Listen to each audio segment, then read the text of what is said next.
سال اول کنکور تیر ماه 404 و پس توانهای گویا از سال دهم.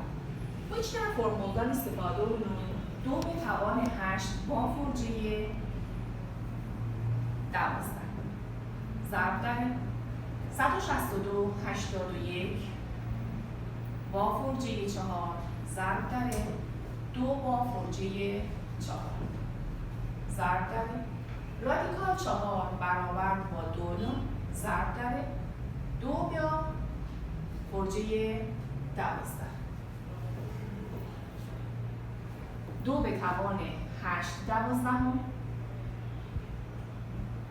ضرب در 81 با فرجه 4 برابر با 3 ضرب در 2 به توان 1 چهارم ضرب در 2 ضرب در 2 به توان 1 دوازدهم. خب 2 به توان 8 دوازدهم 2 به توان 1 دوازدهم 2 به توان 9 دوازدهم برابر با همان 2 به توان 9 دوازدهم موضوعی همان 3 چهارم ضرب در 2 به توان 1 چهارم پایی ها برابر توان ها جمع 3 چهارم با 1 چهارم 4 چهارم برابر می با 1 پس 2 به توان 1 3 بیدار بالاتر ضرب در 2 مساوی با 12.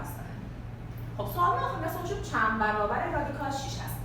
12 تقسیم بر رادیکال 6 برابر با 2 رادیکال 6.